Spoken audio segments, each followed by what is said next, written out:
Oh, one more thing as I look down at the table. Somebody lost their parking validation ticket. So if you find that you're missing yours, also stop by the registration desk and get this so you can actually get your car out of the garage.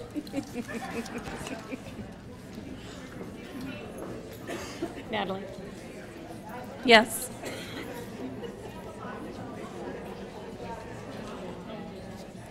Good morning, everyone. My name is Angie Williams, and I'm the director of St. Vincent Healthcare University. And I have the distinct pleasure of introducing our first two speakers this morning. But before I do, I don't know if this has already occurred because I had to go back to the hospital yesterday, but I want to recognize the Comprehensive Geriatric Education Program Advisory Board. So if you're on the advisory board, would you please stand and give a little wave?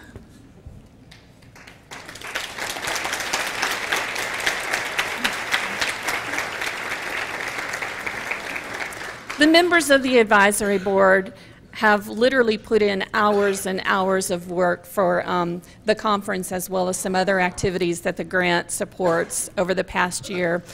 Before Natalie steps out of the room, I want to specifically recognize Natalie for the hard work that she's done to help present this conference to us all. Thank you, Natalie.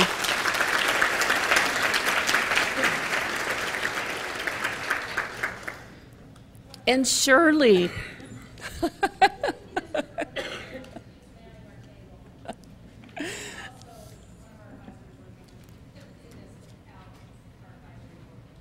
You bet. All right, so without further ado, I'll introduce our first two speakers this morning. Dr. Lee Stadtlander is both an experimental psychologist and a clinical health psychologist with a specialty in aging.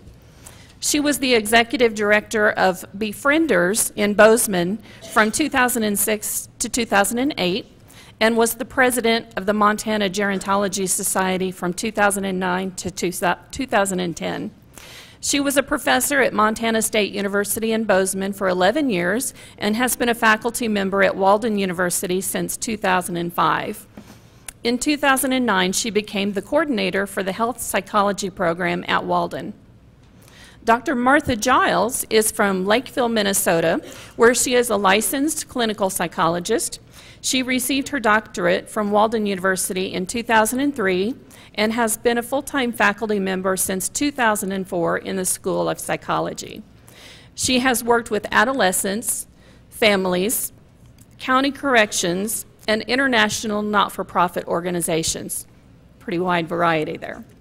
In the past few years, she has become interested in aging of America and has been doing research on the oldest old. Dr. Stadtlander and Dr. Giles served as two of the primary investigators of a recent mixed method research study of the oldest olds relationship with their primary health providers. Please join me in welcoming them both.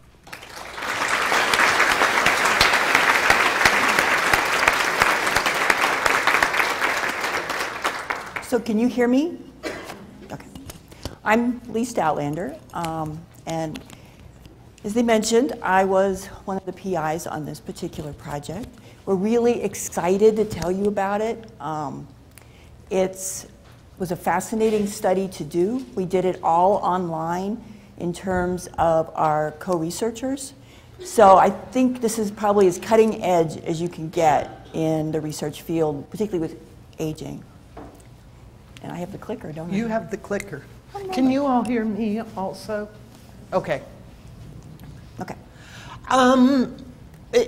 Pretty interesting study because it was done online and we used our students, our doctoral students. So, and all of them actually emailed and wanted to be here. It was like, can I come? Yeah, but you pay for it.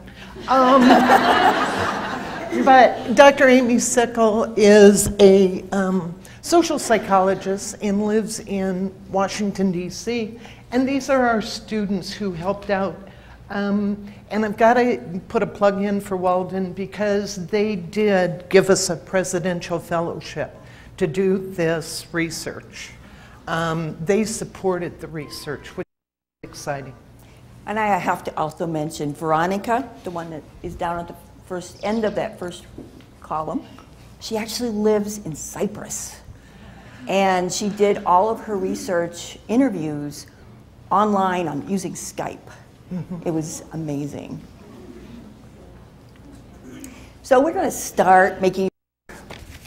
If you can look in your little green gift bag that you got yesterday, you will have what says Research Survey 1.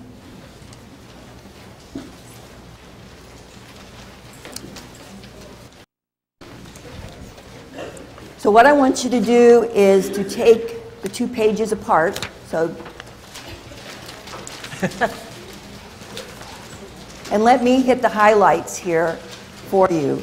This is a study that we're going to be doing looking at caregivers and how they feel about a few things in terms of the oldest old, which we're asking you to do. The study is being done by the 2 of us and Dr. Sickle. It'll only take about 2 minutes to do. This is not an obligation. You are not required to do this. If you don't want to, it's perfectly fine. But we would really appreciate if you would. The one on the back, so the very back, this is more of an evaluation of our talk so that we can know what we need to fix. And down at the bottom of it, we ask you if you have ideas on research that you think needs to be done with the elderly, just to kind of give us the perspective from the caregivers. Down at the very bottom of the first page, you will see my name and my phone number, as well as my email. If you would like to find out what happens in this study that you're participating in, if you send me an email, I will send you a summary of the results, if you're all interested in that. So we're going to give you just a couple minutes just to do that first page, and you can do the other one later. But we want to get you before we tell you what oldest old people said.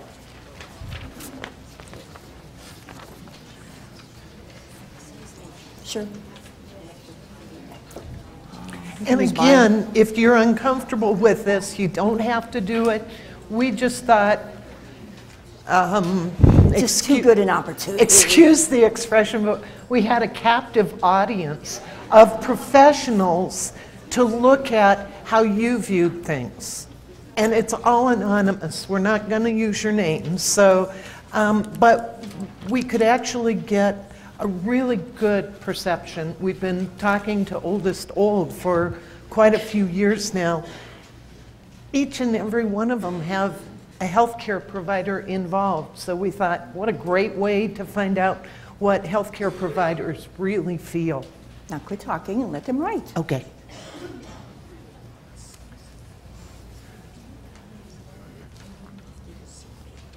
You didn't get a survey. Huh? Do we have any other surveys? Natalie, are you here?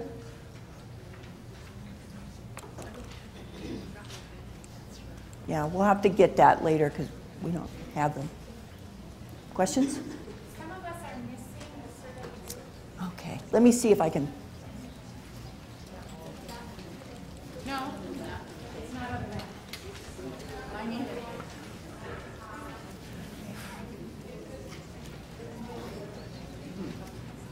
People are missing the surveys out of their packets. They're Could it- making more, but Thank they'll you. stop after the break and get some. Perfect.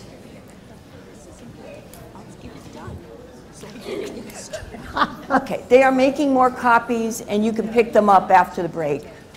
Yeah.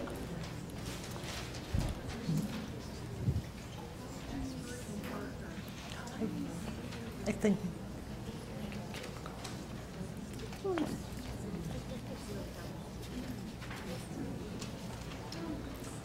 Can you explain this part here? How do you see your role as a healthcare provider with expert partner helper and all that means? Whatever you interpret it to mean. We're just trying to get a feel, because we asked the oldest old people the same question. So we want to just see what you say. Okay. We're going to continue on.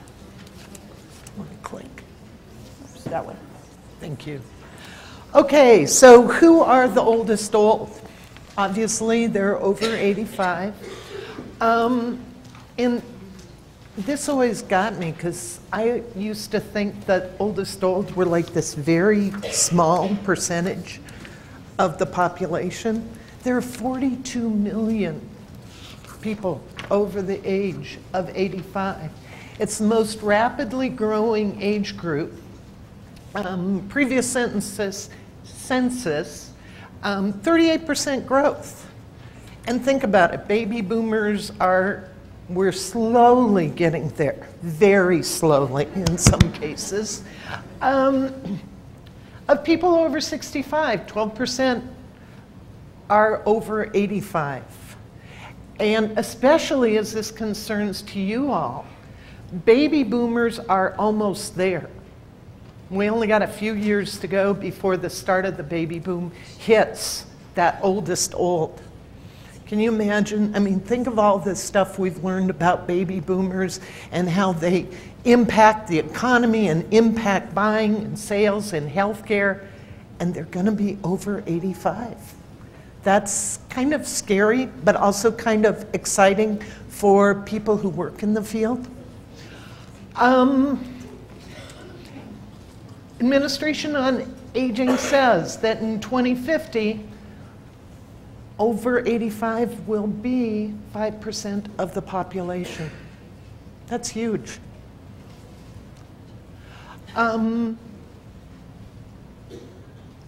More than 80% of the oldest old are expected to have one chronic disease at least. And that chronic disease won't be curable. Okay? And I think I'm preaching to the choir because you already know this. The other thing is the federal budget finally is starting to look at this baby boom coming, and they expect in 2012 includes $492 billion with a B for our senior population, billion. And it's supposed to increase 300% over the next 2 decades. That's a huge amount of money. So I'm a taxpayer. Let's use it wisely, yeah? And start paying for better health care. Actually pay people. Very little has been studied in psychology about this particular population. Today, we're going to share the results of our research examining the oldest old's relationship with their primary health provider, and it's our hope that you're going to be able to take that information and actually use some of it that we have found. The relationship between the primary health provider and the patient is a very unique one, and it's something I don't think we think about. You know, it's just something that we do every day. But it often involves the meeting of 2 strangers, and one of them is asked to take off their clothes and to tell very intimate things about themselves and their lives. How PHPs handle that encounter is going to make a huge difference in whether the person actually listens to what they tell them or not. If they don't like that person, they're not going to follow through.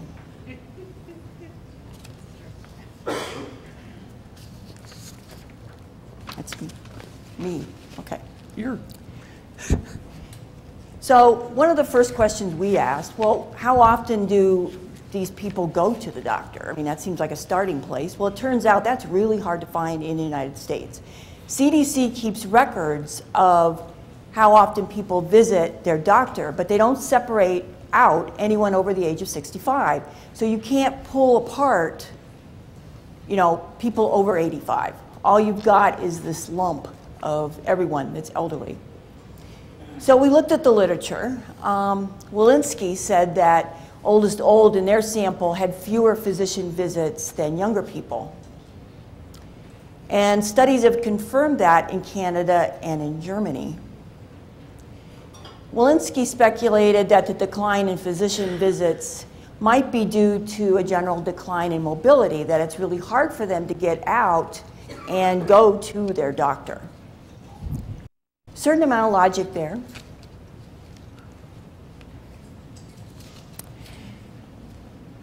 Next, we started thinking about what does it mean to be satisfied with your health care?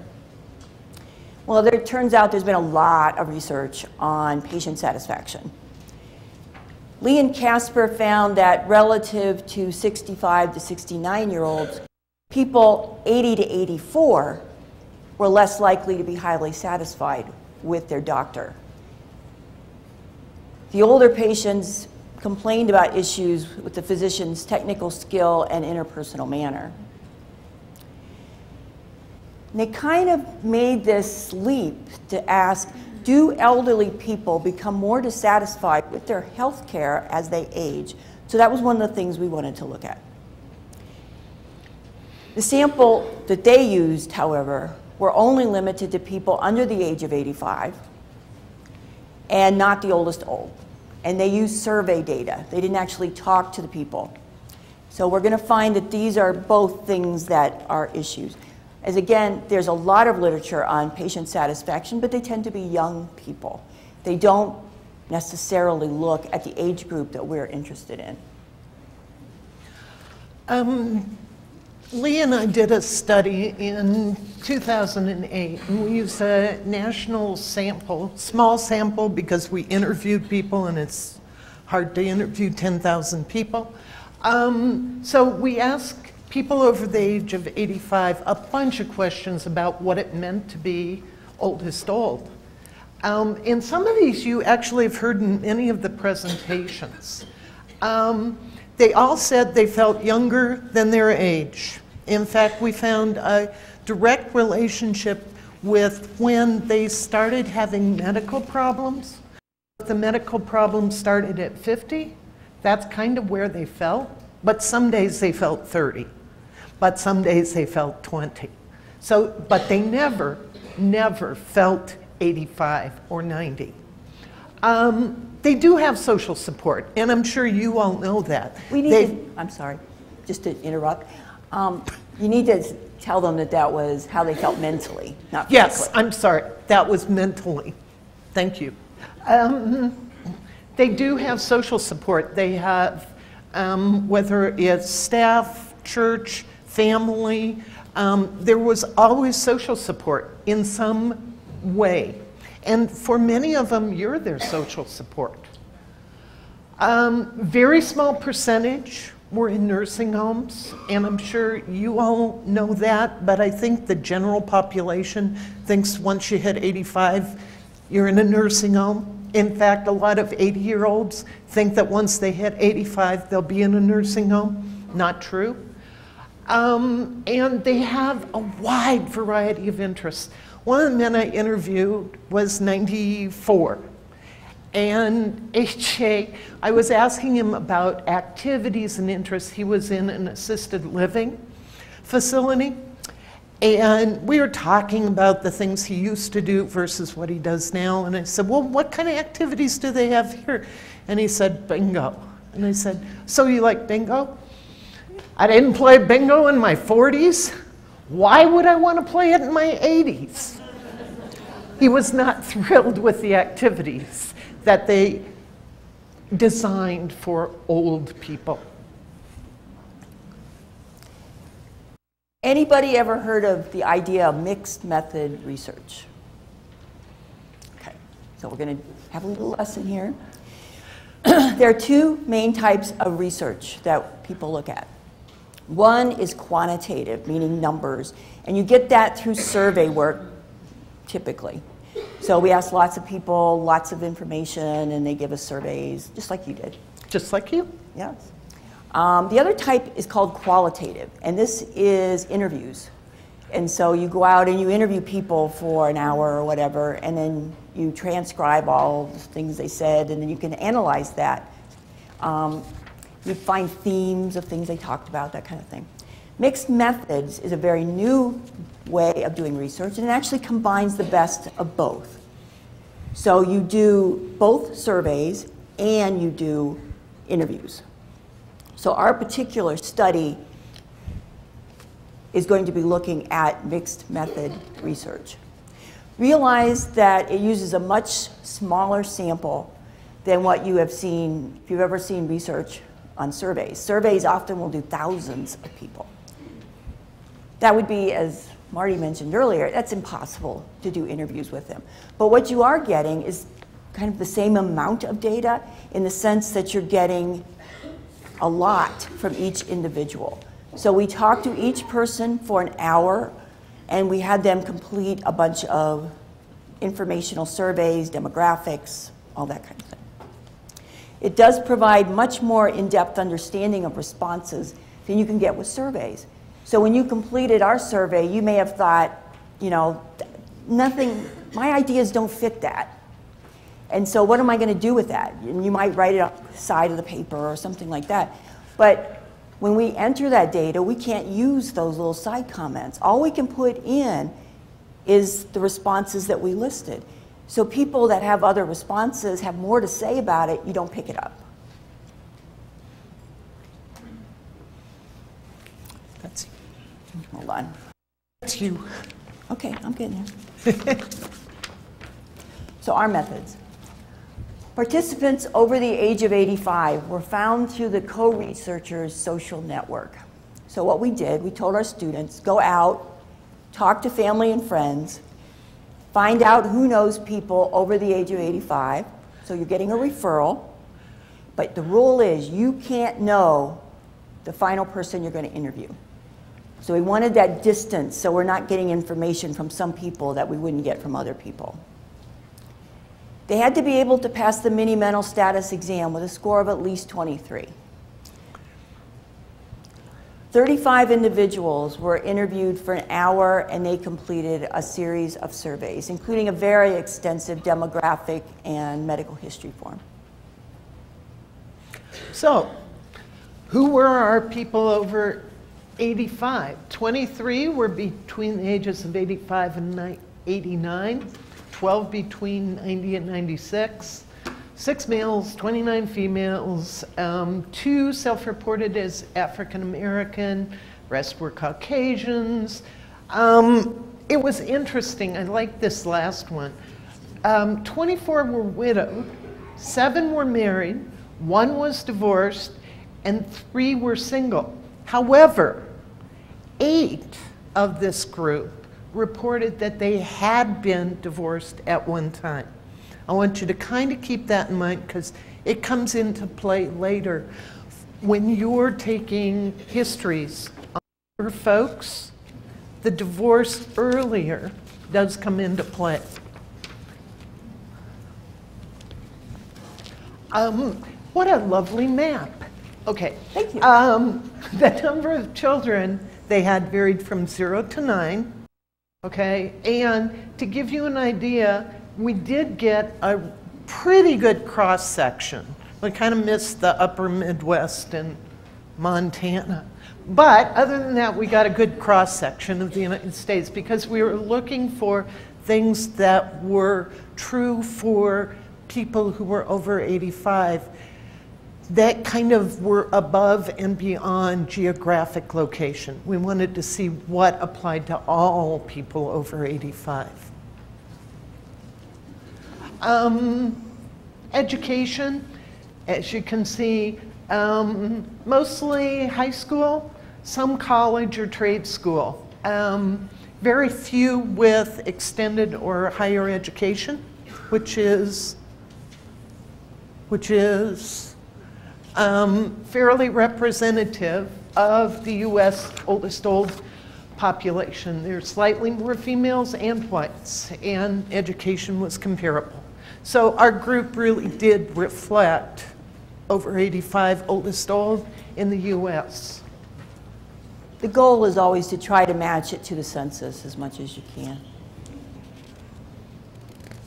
Okay, so now to get into some results. We asked them about some health practices. So how often do you drink alcohol?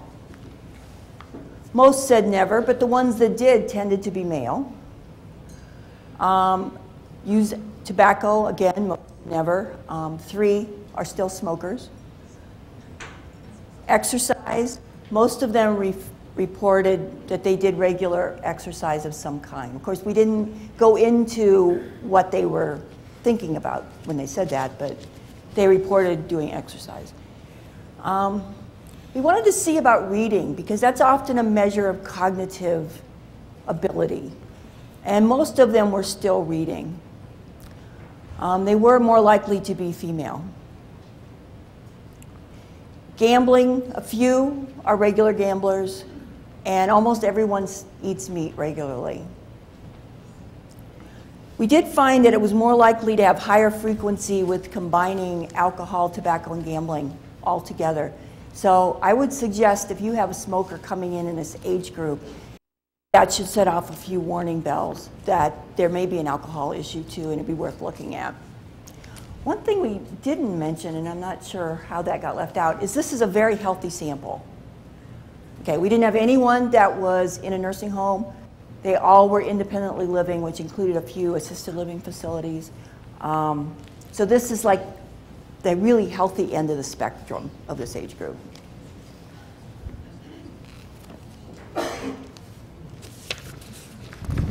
Is me? You're still up. Okay, wait a minute, I got to change pages. Sorry, trying to figure out who's doing which slide. Okay. Kind of fun. Of the 35 participants, 31, or 86%, said that they had at least one chronic medical condition, which is very consistent with the population at large. One, and only one participant, indicated that transportation was a problem in getting to the doctor. Remember, the previous literature said that maybe that was why they weren't going to the doctor very often, was they couldn't get transportation. And that didn't seem to be a problem, at least for this sample. 4 people reported that the cost of seeing the primary care provider affected how often they visited. And we saw more with people when they talked about going to a specialist. They often would say, I wouldn't go just because they recommended it. It just costs too much. A majority of our participants indicated that someone went with them to the doctor. It was primarily family members, and usually a daughter or daughter-in-law, sometimes with a friend. So one thing to think about this, and I think it's something you need to think about in advance, is how will you be dealing with a family member that comes with a patient in terms of confidentiality and privacy matters? Are you comfortable with other people in the room? We're going to talk in a little while about the issue of sexuality. These people are very embarrassed about sex, to talk about it. And they're embarrassed to talk to you about it, let alone to have their daughter in there with them. Something to consider. Only one person talked about audio taping the medical visit. And we really would like to put out the suggestion that it would be a great idea to do audio taping of visits with the PHP, particularly with people who tend to be non-compliant, because one of the issues may be memory. They're not remembering what they were told to do.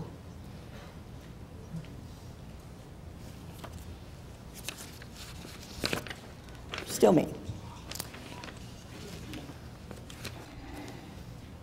And did I go backwards? No, just, Okay. you're up. 25 people reported that either our family or staff where they lived asked about what happened during the visit. It's really important to have the patient understand what they're being told, because they may have to tell someone else. And you can imagine how things are going to get warped when somebody with no medical background tries to explain something. It may be worth writing out instructions or providing a handout, somewhat for them, but also for their family or for the staff in the facility. All participants... Can I interrupt a second? Of course. The other thing to remember, that if you do handouts, or if you have wonderful, in your facility, you have these wonderful little pamphlets that explain, I don't know, encapresis or something else, these people are not going to be able to understand the medical jargon. My thing is retype it on Microsoft Word and make sure it's a 5th or 6th grade reading level. Okay? Because you can hand out all the pamphlets if they are those wonderful pamphlets that my nurse practitioner gives me. Half the time I'm looking up the words in them because I got a doctorate and I still don't know what those things are. So make sure that these things you're giving to your patients, they can read them and use them, and that the font's big. Yes. All people indicated that their PHP was a physician, but many mentioned seeing a nurse practitioner or a physician's assistant at the physician's office. So realize this age group has a very traditional perspective on the medical field. The expert tends to be seen as the physician. And so if you are working with someone of this age group, you're going to have to educate them on your qualifications because they're not going to know. If you tell them that you're a nurse practitioner, they don't know what that means. So explain to them, and that way that they'll understand that they're not somehow being gypped or something because the doctor wasn't talking to them today. The other thing I just wanted to add to that is we found that our subjects, the ones we were talking to, I don't think knew whether we actually used the words physician assistant, nurse practitioner. One of the limitations that we realized after we got our information is we don't know really if they knew what that first person they saw or the person that they usually talked with. I don't think they knew their qualifications, so they didn't know what to call them. And that's just my impression from the things. So it's really important.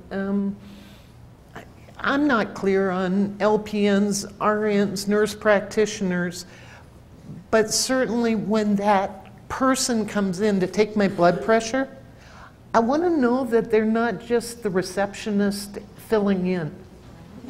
You know? And lots of times they don't explain, hi, I'm so-and-so, and I'm the LPN, which means that I'm qualified to do X, Y, Z. And I think we all assume everybody knows what everybody else is supposed to do. Okay, sorry. Oh, this is a real hard one. Can you see most people were satisfied? Actually, it was interesting as the older folks in our study were more dissatisfied. And basically what they said was, I'm dissatisfied. They don't pay attention. They don't listen to my concerns. And they tend to blame things on being old. Well, you're just old. Yeah.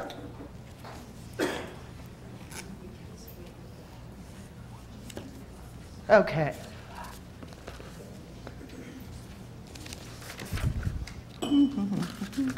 That's me. So one question that we thought was really important is when do you go to your doctor or your PHP? 60% only went for preventative care. 5 only went when they were sick. 8 went to both. 1 didn't answer, which is very typical of this age group. You always have some that won't answer. And we didn't ask it specifically, but 6 people volunteered that they never get sick. So some things to think about with these. If you only see them when they're sick, you need to use that opportunity to talk about preventative care. Mm-hmm. So it's very important to pay attention when they're coming in. If it's just preventative, if it's just when they're sick, then you need to maybe push that preventative care a little bit. And we wonder if they're actually appreciating the need for preventative care. They also have certain stereotypes going on. I'm 90 years old. Why do I need to go in for preventative care? if they don't come in when they're sick, and when Dr. Eaton talked about this yesterday, if they go to urgent care facilities, you don't have a complete medical history. So ask them, you know, have you been to anything else, urgent care, any other doctors? Because they won't think to probably tell you about it. Okay, we also, obviously, because people kept saying, my primary health care provider doesn't listen to me, or they aren't concerned. So we ask them, how long are your visits? And you can see from 2 minutes to 30 minutes. You know what? There was no relationship between the amount of time the healthcare provider gave and the satisfaction of the patient. Nothing. So it doesn't matter how long you spent. It's not quantity, it's quality, and I'm sure you all know that. But it was also interesting with those 7 that didn't answer. They usually weren't sure. You know, I don't know. I just go in and they talk to me and I go home. So that's also kind of interesting. These are also their perceptions, though. Exactly. Absolutely. Yes. It just seemed like 30 minutes.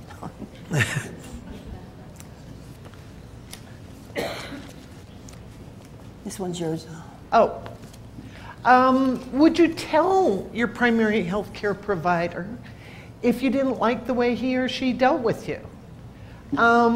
Again, our 90 to 94-year-olds were pretty good at saying yep, and our 85 to 89 were a little less certain about saying yes, I would. But that's so important, is to know that these people have, these people? That sounds horrible. Sorry. Our oldest old may not tell you if they're happy, may not tell you if they're satisfied. It becomes your role to help them and empower them to share with you what's missing, what's not missing, what you're doing well, what maybe you aren't doing well. And that brings up being comfortable hearing complaints. Some of us are not that I'm talking about myself, but some of us are not about hearing, you didn't do this, I don't like the way you do. But if you want to have a good relationship with your oldest old patient, you need to allow them to vent and tell you what you're doing wrong, so you next visit can do it differently, which will enhance their care. And that's what we're all about, right? Is trying to give really great care to these folks.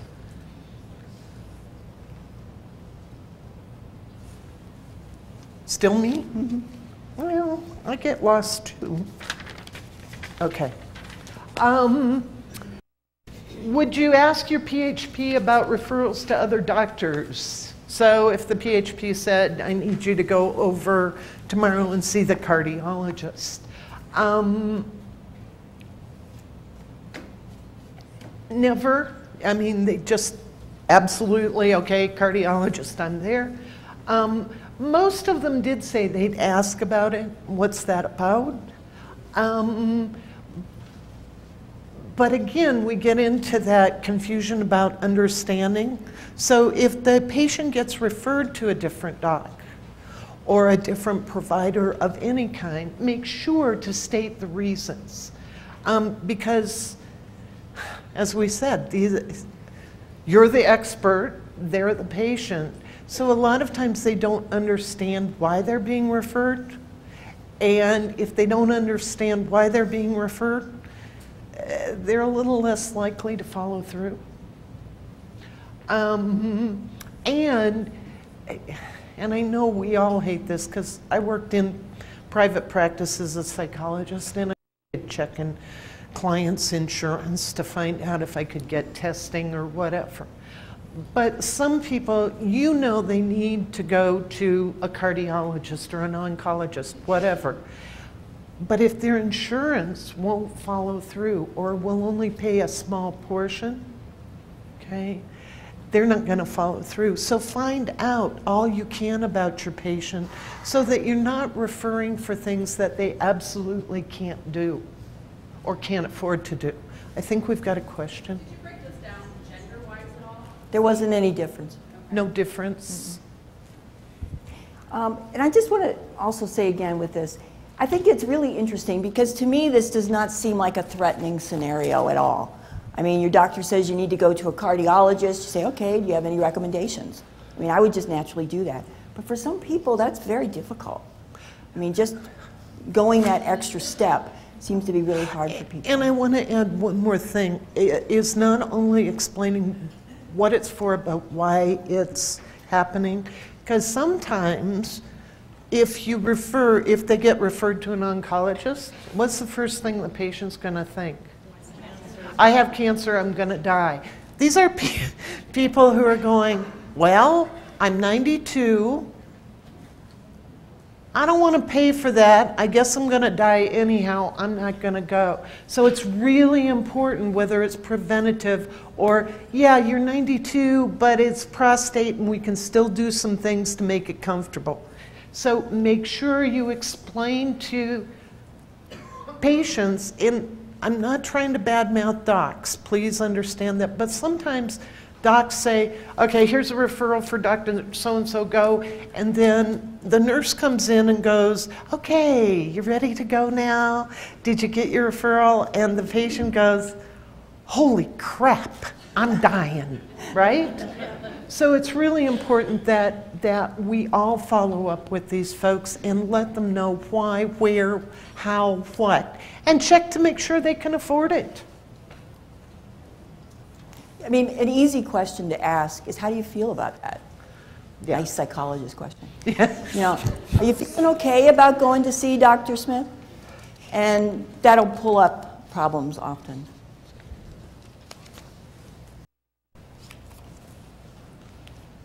Those are mine. How comfortable would you be discussing with your PhD?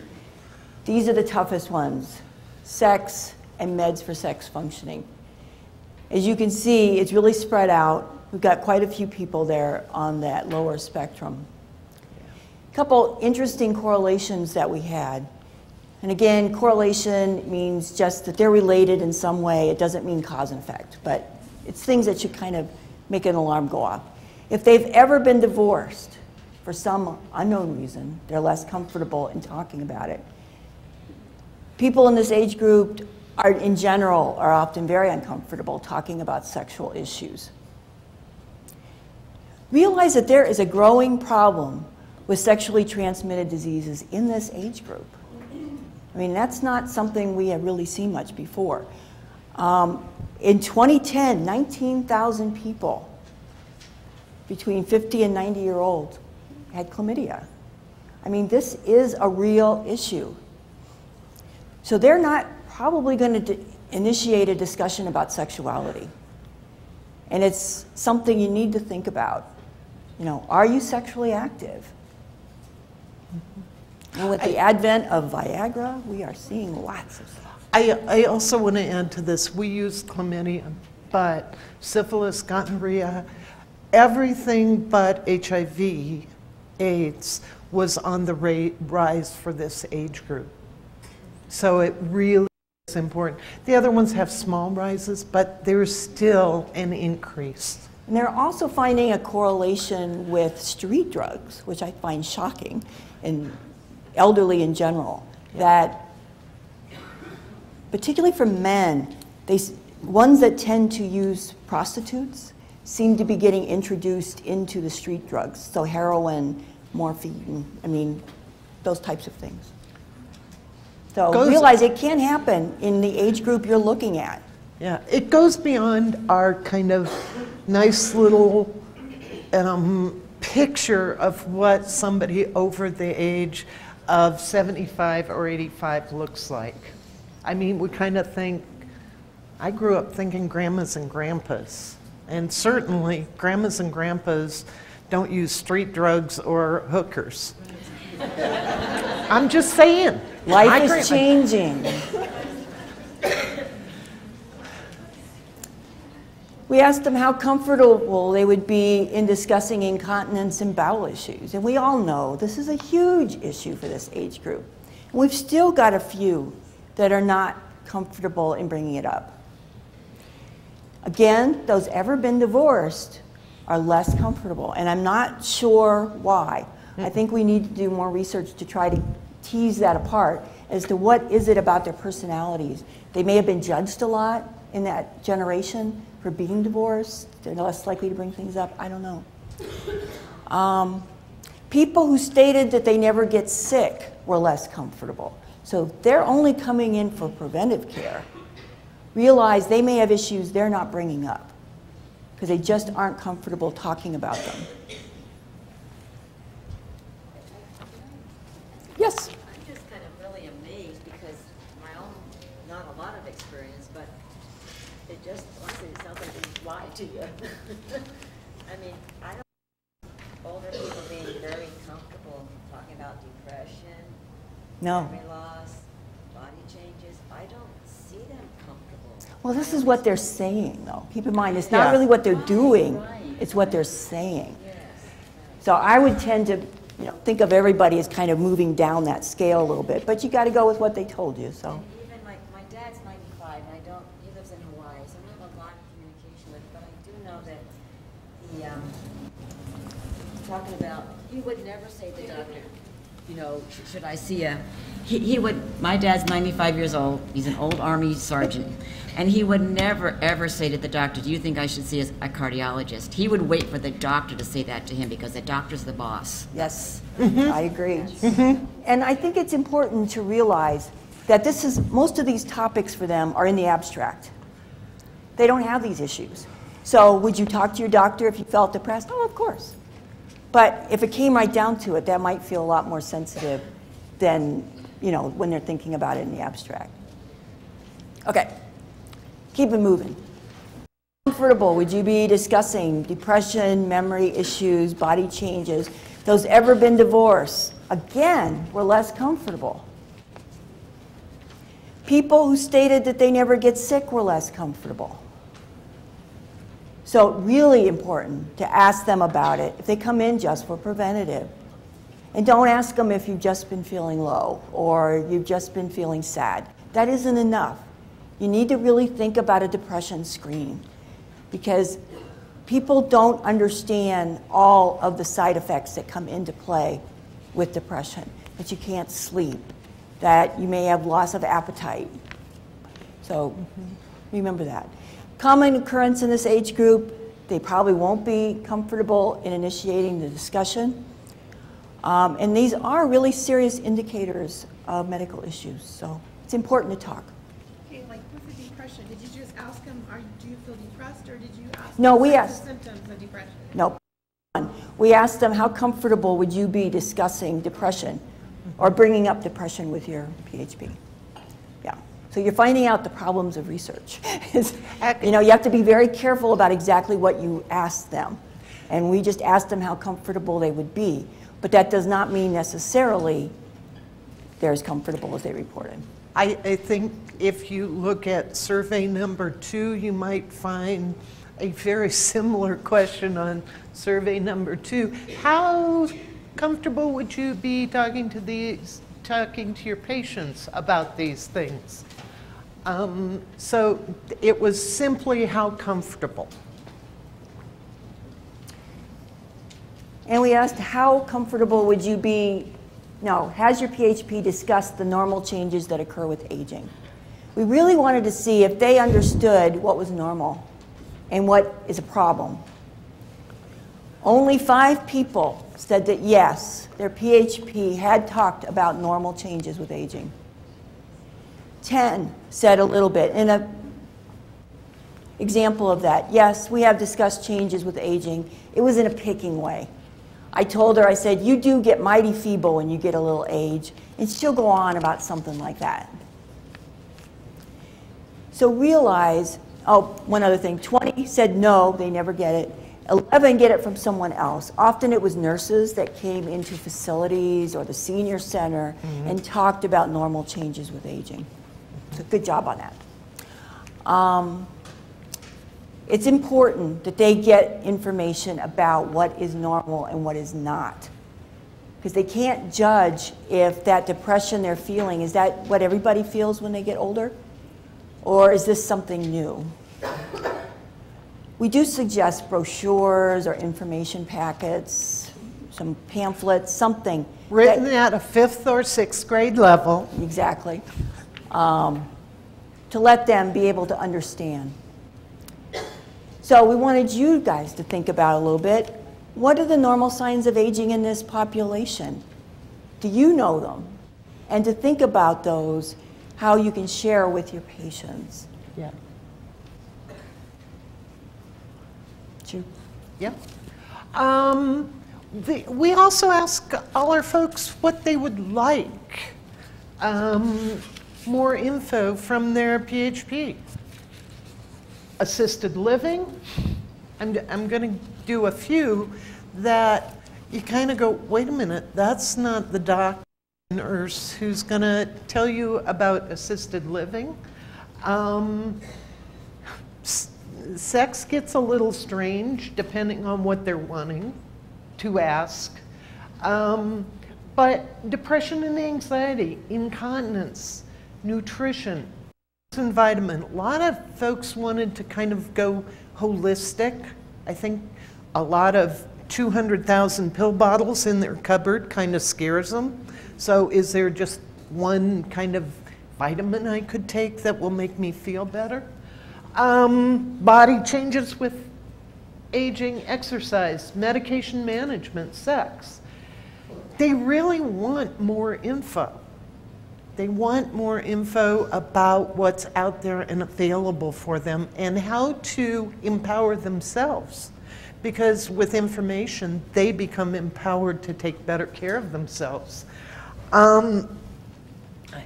Again, have pamphlets, brochures, just sheets in the office or wherever you work that are written at a 5th or 6th grade level so that they can take that information with them. And also really find out in your community what the contacts are. You don't have to do it all and be all to these folks. You can refer them out, which also empowers them to be able to take more control of themselves. So I know in Montana, the area agencies on aging. Yes, they're very good. They know everything. Okay, this is a really complicated thing, but I'm just going to hit the highlights. We asked them, how would you describe your current health provider? And what you'll see there is most of them talked about it in terms of being kind, being considerate, being warm. It did vary slightly on whether the PHP was male or female. We did get a few negatives, offhand and condescending, but not too many. Then we asked them, okay, we know now how you think about your current one. What would your ideal one look like? We get the same terms, kind, considerate, warm. But what I think is particularly interesting with this is look at the difference between if the PHP is female versus male. For some reason, they seem to feel that males need to be more kind and considerate, which I thought was really interesting. We can definitely say that being kind and considerate is equated with good listening skills. Mm-hmm. So they really want someone that will listen to their needs. We asked them to mentally picture their ideal primary health provider. This one, let me try to explain. Across the top there, male participant in the study, female participant in the study, and then down the side what they said. Most of them are saying that they would like to have a male. And that one male that said female PHP looks good, it's not. It was a very sexist comment. Well, at least she looked good while we're doing it, you know. So realize oldest old perceive PHP as a male physician. That's who they're picturing mentally. So it's very important, if you're female and not a physician, to educate them on your qualifications. So we also asked about the age of their ideal primary health provider. And this was kind of a fascinating result. Most people said between 40 and 60, but we did have someone say that they wanted them to be over 80, which is fascinating. Mm-hmm. So if we put all of that together, what we find is their ideal would be male between 50 and 60 years old. They may not see a younger person as qualified. They may not see a female as qualified. They may not see a nurse as qualified. So you have to educate them on what you are doing and why.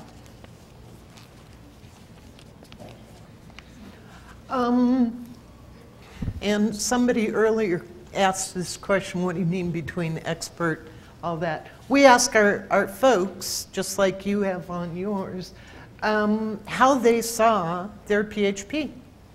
And they could give more than one answer. And as you can see, most of them wanted an expert, which makes sense. If you go to the doctor, you don't want, or nurse practitioner, or the nurse, you don't want them going, gee, how does this blood pressure cuff go? I'm not sure. Let's try.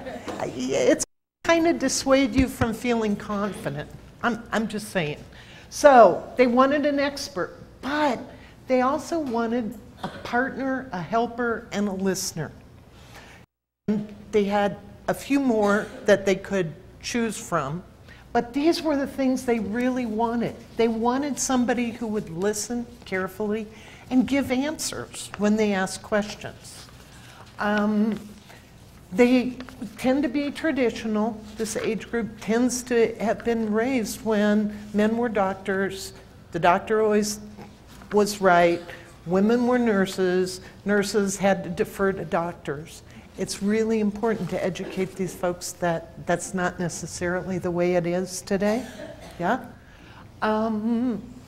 But if you know how a person is coming into the office, you can work to fulfill what they need, which is they need information. They need somebody to hear what they're saying.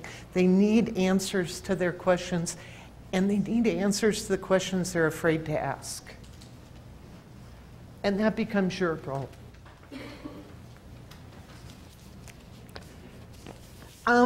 Few take-home messages. First of all, obviously, fastest growing age group. You're going to see more and more in whatever care setting you have. It's going to keep going up.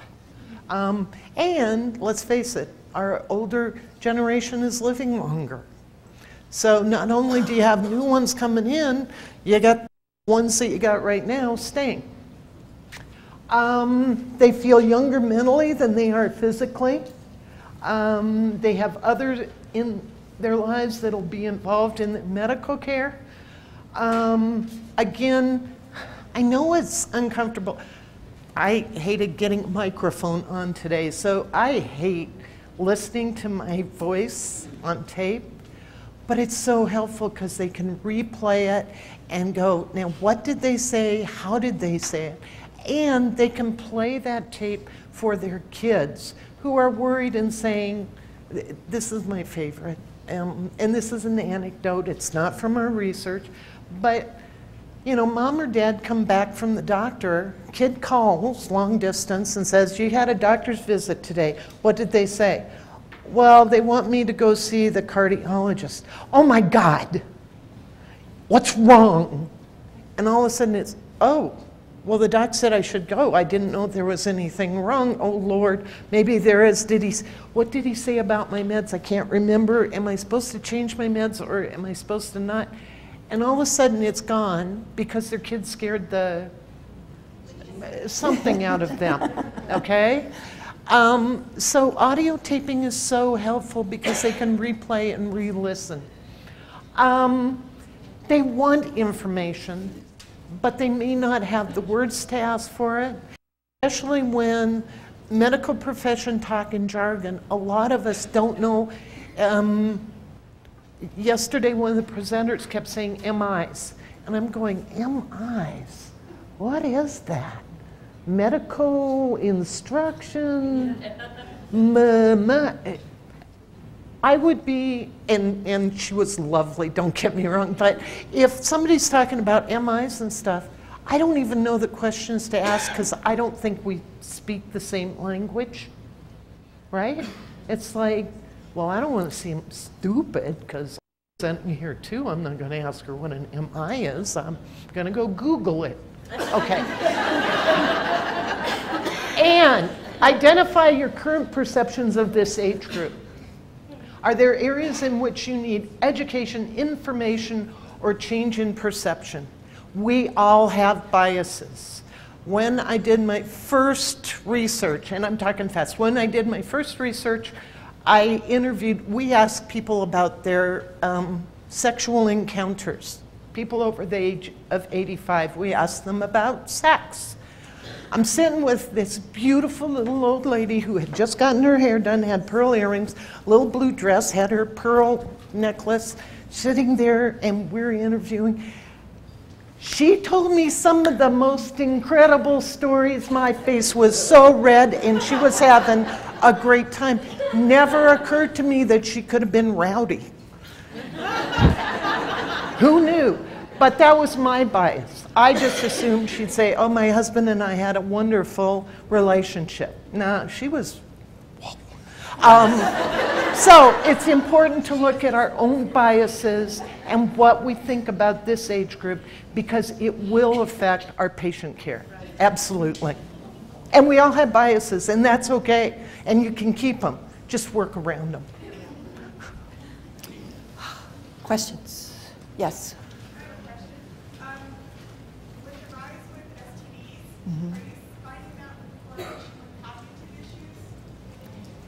Interesting question. She asked if sexually transmitted diseases are related to cognitive issues. And I haven't seen any research looking at that yet, but it's a great question. You should write that one down for me. Good. Okay. Very good. We don't see a lot in Montana of, syphilis, gonorrhea in this age group, but it's coming. I mean, whenever you see things in cities, it's going to eventually work its way up here. So, good question.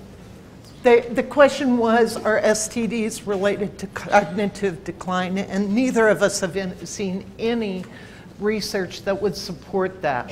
But it would make a certain amount of sense.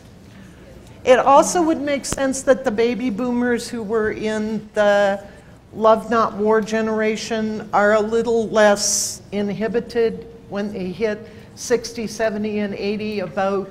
That has been in the research. Yeah. Yes. And a lot of them are thinking about it in terms of, I didn't do it when I was young. I think I'll do it now. What have I got to lose?